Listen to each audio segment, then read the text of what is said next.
Hola chicos, bienvenidos a nuestro primer video de la unidad número 3. En esta unidad, que es Estado de Derecho y regímenes autoritarios, vamos a ver las características que tienen estos regímenes y vamos a ver, por el contrario, cuáles son las características de este Estado de Derecho o republicanismo. Vamos a contextualizar entonces a qué nos referimos con republicanismo. El republicanismo se basa en la división de poderes, en nuestro caso, 3 poderes. ¿Por qué? Porque de alguna manera la división de poderes asegura que el poder no se concentre en una sola persona.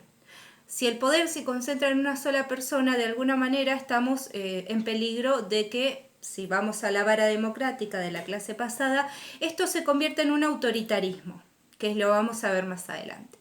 Esta teoría republicana tiene origen en muchos autores, pero entre ellos los más importantes son Montesquieu, Hamilton y Madison, que son los que hablan sobre la república. La división republicana monta al año 509 a.C. en Roma, que se venía con la tradición monárquica y se rompe con esa tradición monárquica para pasar a la teoría republicana o división de poderes. Los romanos ya en ese entonces entendían que el poder estaba en el pueblo y que para que el poder esté en el pueblo se necesitaba una división de poderes más efectiva para la distribución de poder. Eso era muy innovador para la época porque venían de una tradición monárquica y las tradiciones monárquicas después evolucionaron en monarquías absolutas. Entonces, de alguna manera fue una innovación. Entonces, hablamos que la república se basa en la división de poderes, pero tiene características esenciales para que sea considerada una república, no solo la división de poderes. La división de poderes podríamos decir que es la primera, la cual vamos a profundizar cuando veamos a Montesquieu. La segunda característica que tenemos es la soberanía del pueblo. Es decir, todas las decisiones tienen que pasar por el pueblo. Es necesario que así sea para un proceso democrático e igualitario. Por eso es tan importante el sufragio universal, ¿sí? El hecho de que se pueda votar a los representantes. Esa es una característica esencial de la democracia y de la república. La responsabilidad de los gobernantes es la tercera característica. Esta característica refiere que los gobernantes tienen que rendir cuentas a la población de todo lo que se haga en su gobierno, ¿sí? Y generalmente estamos hablando de cuando se cometen algún tipo de error, podríamos decir en casos de corrupción que se tienen que saldar esas cuentas y responder ante la población. Porque si no, el gobernante podría hacer todo lo que quisiese sin ningún tipo de represalia. Justamente es una característica de la república que sí se tenga juicios políticos, ¿sí?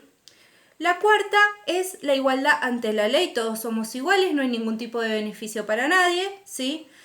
Esto lo podríamos discutir con el tema de fueros políticos, ¿sí? Que si quieren lo podemos discutir en el MIT, pero la idea es que haya una igualdad ante la ley de todos, tanto funcionarios políticos como población en general. La otra característica muy importante es la periodicidad de los mandatos, es decir, no un mandato in aeternum, que un gobernante, un presidente, un gobernador de la provincia, por ejemplo, pueda de alguna manera alternarse en el poder con otros. Es decir, que en nuestro caso, la presidencia dura 4 años. Antes duraba 6, ahora dura 4. Esto es una característica del republicanismo para que justamente no se alarguen los periodos de poder, ¿no? De alguna manera, justamente el hecho de que un presidente esté en el mismo puesto durante 10, 15, 20 años ininterrumpidamente habla de no republicanismo. Estaríamos pasando a otro tipo de forma de poder. La última es la publicidad de los actos públicos de gobierno.